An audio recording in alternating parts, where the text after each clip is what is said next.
எல்லாருக்கும் வணக்கம். இயேசு கிறிஸ்துவின் நாமத்தினால என்னுடைய அன்பின் வாழ்த்துக்களை தெரிவித்துக் கொள்கிறேன். இன்னைக்கு நம்மளோட ஒரு ஸ்பெஷல் கெஸ்ட் இருக்கிறாங்க. லயனல் அண்ணன், பிளெஸ்ஸிங் யூத் மிஷனுடைய ஒன் ஆஃப் த ஃபவுண்டர்.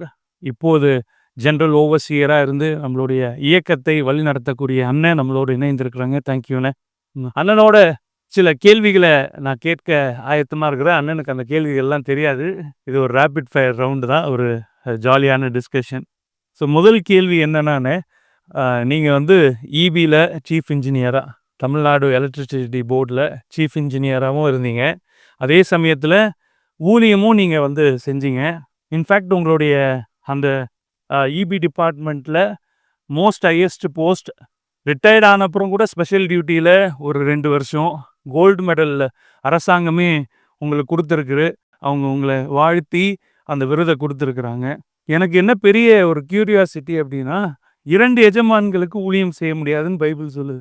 ஆனால் நீங்கள் 2த்தையுமே அற்புதமாக ஹேண்டில் பண்ணியிருக்கீங்க. உங்களுடைய ஸ்பிரிச்சுவல் லைஃப்பும் இயக்கத்துக்கு அவ்வளவாக நீங்கள் செஞ்சுருக்கிறீங்க, ஊழியம் செஞ்சுருக்கிறீங்க. பணியிலையும் நீங்கள் வந்து எக்ஸல் ஆகிருக்கிறீங்க. இது எப்படி எங்களை மாதிரி யங்ஸ்டர்ஸுக்கு நீங்கள் அதை சொன்னீங்கன்னா அது பெரிய இன்ஸ்பிரேஷனாக இருக்கும்ண்ணே. பணியில் அப்படின்னு சொல்லி இருக்கும்போது, தனியில் என்னிடத்தில் காணப்பட்ட சில குணாதிசயங்களை பற்றி முதல்ல சொல்கிறேன். அதுக்கப்புறம் எப்படி பணியையும் வேலையும் பேலன்ஸ் பண்ண முடிஞ்சுன்னு நான் சொல்கிறேன். முதல்ல வந்து பணியில் அப்படின்னு சொல்லி சொல்லும்போது, நான் உண்மை உள்ளவனாக தான் ஜூனியர் இன்ஜினியர் ஆனதுலேருந்து சீஃப் எக்ஸிக்யூட்டிவ் டைரக்டர் ஆன வரைக்கும் என்னுடைய பணியில் நான் உண்மையாக வேலை செய்வேன். அதாவது மனுஷனுக்காக நான் வேலை செய்கிறதில்ல, எதுன்னு ஆண்டவருக்காக தான் நான் வேலை செய்வேன். என்னை பற்றி ஒரு சேர்மன், எனக்கு மேலே இருக்கிற அதிகாரி, நான் அவரோட கூட ரூமில் பேசிட்டு போகும்போது அவர் என்னை பார்த்து சொன்னார். நான் வெளியே போன பிற்பாடு அங்கே இருக்கிற இன்னொரு அதிகாரிகிட்ட அவர் என்ன சொன்னார், இவர் ரொம்ப சின்சியரான ஒரு நபர் அப்படின்னா, சின்சியர்னு சொல்லும்போது நேர்மையானவர். நேர்மை சொல்லும்போது மற்ற மக்களுக்காக பார்த்து நான் வேலை செய்கிறதில்ல, யாருக்கிட்டையும் லஞ்சம் வாங்க மாட்டேன், யாருக்கிட்டையும் பேப்பர் அனாவசியமாக டிலே பண்ண மாட்டேன், காசு வருமானம் கிடைக்கணும். அதாவது நேர்மையாக என்னால் ஆன மட்டும் கரெக்டானவர்களுக்கு உடனடியாக நான் எல்லாத்தையும் செஞ்சு கொடுப்பேன். ஸோ உண்மையாக வேலை செஞ்சேன், நேர்மையாக வேலை செய்வேன்.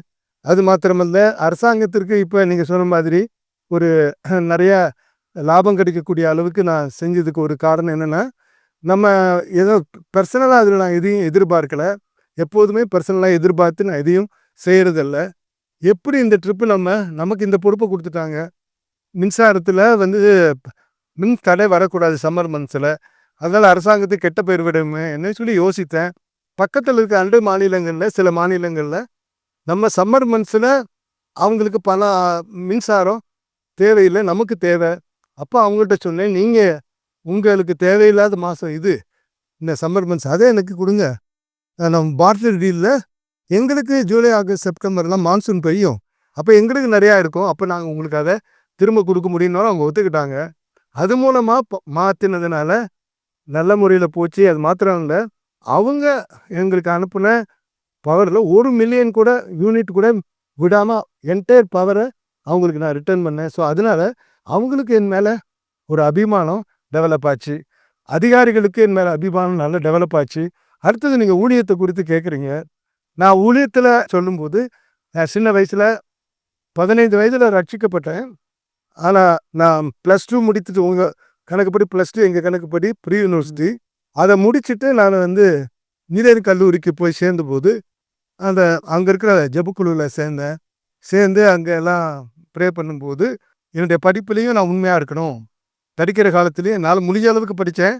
பெரிய எக்ஸ்ட்ராடினரி ஸ்டூடெண்ட் கிடையாது, இருந்தாலும் நான் முடிஞ்ச அளவுக்கு படித்தேன்.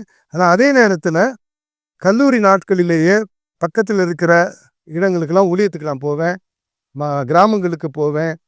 வேலை எனக்கு கிடைச்சது ஒரு பெரிய அற்புதம். அந்த அற்புதத்தை பற்றி தான் இன்னொரு ட்ரிப் நான் சொல்கிறேன். கடவுளுடைய பெரிய கிருபையினால் எனக்கு ஒரு வேலை கிடைச்சிச்சு. அந்த வேலையில் வந்தபோது நான் தொடர்ந்து ஊழியங்களை செஞ்சுக்கிட்டு இருந்தேன். ஆனால் எனக்கு இருக்கிற மேல் அதிகாரிகளெல்லாம் இவன் இருக்கும்போது ரொம்ப உண்மையாக வேலை செய்கிறான், டாட்ஜ் பண்ணுறதில்ல, பணம் அங்கங்கே சம்பாதிக்கிறதில்ல. ஆகையினால நான் எப்போயாவது லீவ் கேட்டேன்னாக்கா உடனே எனக்கு சாங்ஷன் பண்ணுவாங்க, கேள்வியே கேட்க மாட்டாங்க. இப்படி சில நேரங்களெல்லாம் தலைமை செயலகத்தில் கூட நான் வேலை செஞ்சுருக்கிறேன்.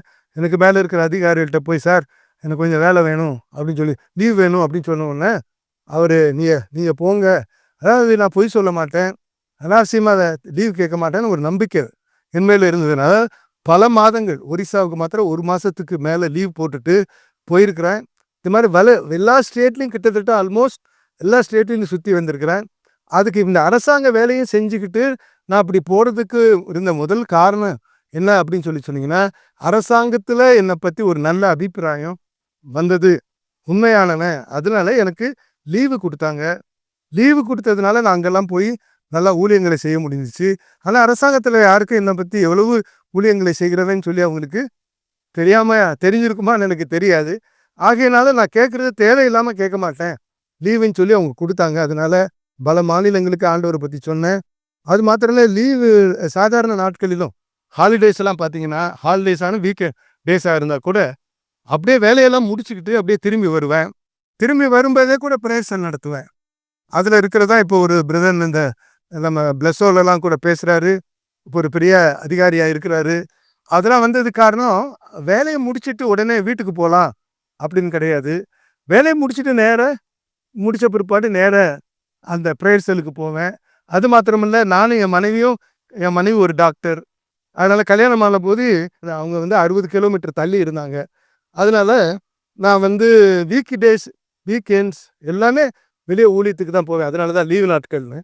அப்போ என்னுடைய மனைவி 60 கிலோமீட்டர் தள்ளி இருந்ததுனால என்னுடைய மனைவி இடத்துல வேலை செய்கிற ஸ்டாஃப் நர்ஸ்லாம் கேட்பாங்களாம், என்ன மேடம் உங்கள் ஹஸ்பண்ட் காணமே வீக்கெண்டில் வர்றதில்ல, ஏதோ வீக் டேஸில் நடுவில் ஓடிடுறாரு, ராத்திரியில் 60 கிலோமீட்டர்னால திருச்சி டு 60 கிலோ ஒரு 2 மணி நேரத்தில் போயிடுவேன், காலையில் எந்திரிச்சு ஓடிடுவேன். அப்படி கேட்டும்போது என் மனைவி சொல்லுவாப்புல, அவருக்கு வீக்கெண்ட்ஸில் தான் ஊழியம் இருக்கும், வீக் டேஸில் தான் அதனால என்னை பார்க்க முடியும்.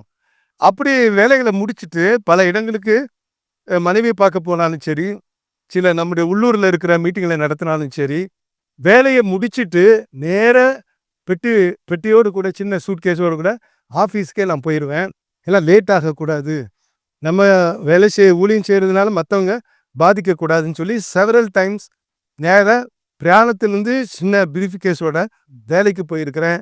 அதே மாதிரி வீட்லேயும் மனைவியெல்லாம் பார்த்துட்டு திரும்பி வரும்போது கூட வேலைக்கு போயிருக்கிறேன். அதனால் என்னை பொறுத்த வரைக்கும் வேலையில் எனக்கு எல்லாருடைய கண்களில் ஒரு பக்கம் சொல்லணும்னா தயவு கிருபை தான் கிடைச்சிச்சு. நான் ஒரு சமயத்தில் எனக்கு இருக்கிற ஒரு மேல் அதிகாரி என்கிட்ட ஒரு காரியத்தை எதிர்பார்த்தாரு. செய்யலன்னு நான் எல்லாரும் சொன்னாங்க, நீ அவ்வளோதான் நாங்கள். ஆனால் அவர் எனக்கு ப்ரொமோஷன் கொடுக்குற மாதிரி அவர் நல்ல ஒரு சிட்டியில் என்னை கொண்டாந்து எங்கள் அப்பா அம்மா இருக்கிற இடத்துல அவர் கொண்டாந்து கொடுத்துட்டாரு.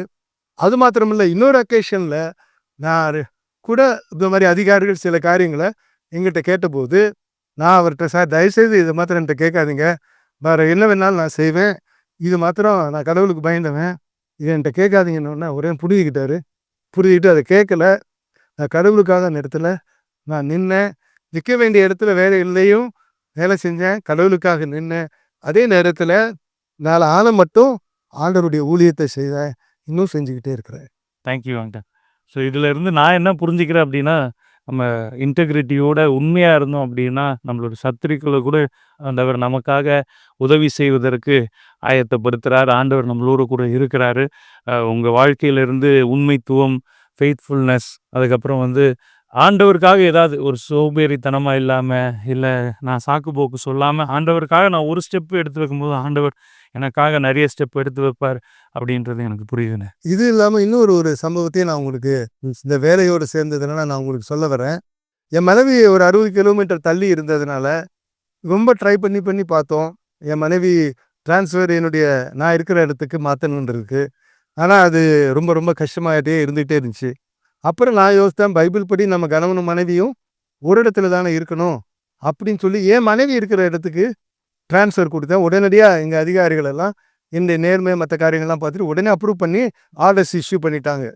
ஆர்டர்ஸ் இஷ்யூ பண்ணி போகணும் எப்படின்னு சொல்லி ரிலீவ் ஆகணும்னு தயார் பண்ணிகிட்டு இருக்கிற நேரத்தில் என் மனைவி அங்கேருந்து ஃபோன் பண்ணி சொல்கிறாப்புல, எனக்கு இங்கே இருக்கிற இடத்துக்கு வந்துடுச்சு, என்ன செய்கிறதுனே தெரியல, நான் இவ்வளோ நாள் ட்ரை பண்ணி ஒன்றுமே கிடைக்காது, இப்போ உனக்கு கிடைச்சிருச்சே என்ன பண்ணுறதுன்னு என் மேலதிகாரிகிட்ட போனேன்.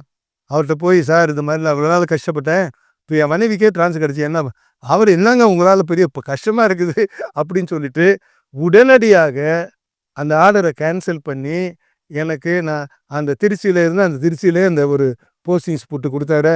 அதெல்லாம் அங்கே 2 பேரும் ஒன்றா இருக்கு. இது எல்லாமே காரணம் என்னன்னாக்கா, அதிகாரிகள் நம்முடைய உண்மையை பார்க்கும்போது, நம்முடைய உத்தரவாதத்தோடு செய்கிறோன்றதை பார்க்கும்போது, அவங்க கண்டிப்பாக வந்து உதவி செய்கிறாங்க. தேங்க்யூ.